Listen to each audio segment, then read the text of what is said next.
Hey guys, it is Emma, and I am very sorry that I haven't posted for so long. My classes are very high demand right now, so I'm gonna try and be more frequent, but I might not post as much as I did a few weeks ago.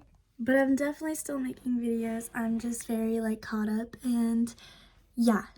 But this last week has also been crazy. When I tell you guys about this, you'll understand why I've been a little silent.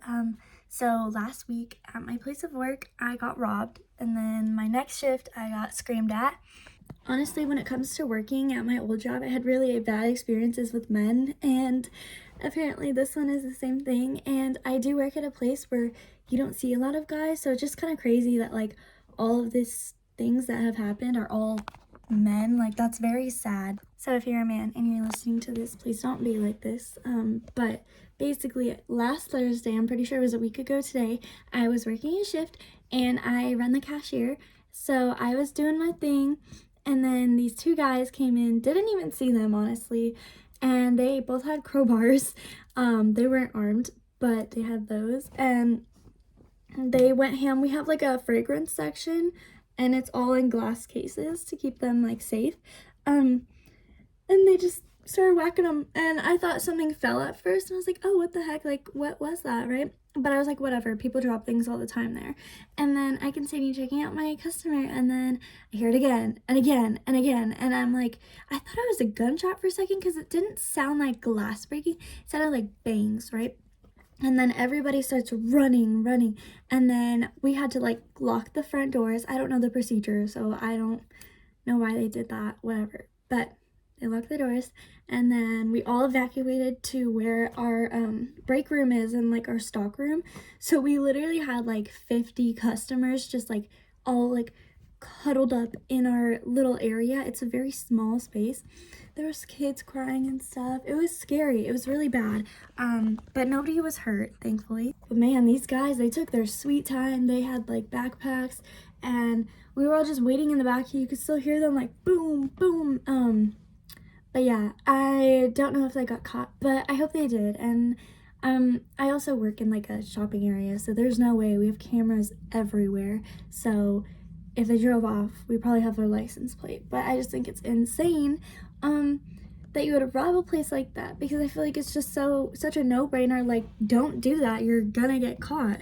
And not only that, you just traumatize multiple children, including me. I mean, I'm not that traumatized, not gonna lie. It was more so crazy. They did ask me to stay.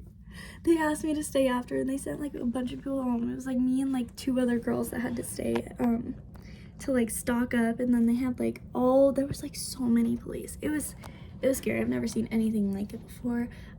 Yeah, and then the next shift I worked, which was either I think Friday or Saturday, I got yelled at by this big guy. He was big, and I think he was Russian, because he was talking in that language, and he sets his stuff down, walks away, and I'm like, okay, whatever. But my work, we have to ask for a phone number. That's just how it works, or it gets counted against us. So I wait for him to come back, and I'm like, can I get a phone number? He goes, I don't want to give you my phone number. Literally screams at me. And it's not I was pressuring him. I was like, oh, could I get a phone number? Screamed at me, right? And then my coworkers were just and then he walks away again because he's on the phone, and I was like, whatever. Starts getting out his items, right? And then I'm like, oh, it's gonna ask how you'd like your receipt, right, on his iPad, because I would say that. And he was like, I don't want a receipt. And I said, well, it's asking you how you want your receipt.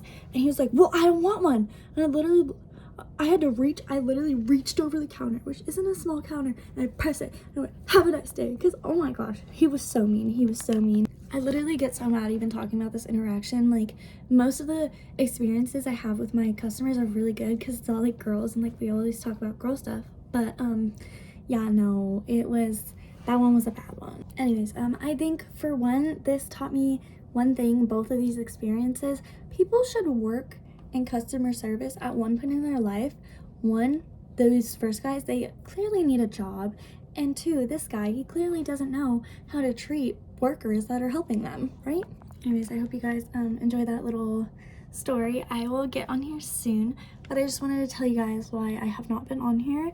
But yeah, if there's anything you guys want me to talk about, let me know in the comments and I will. Okay, bye guys.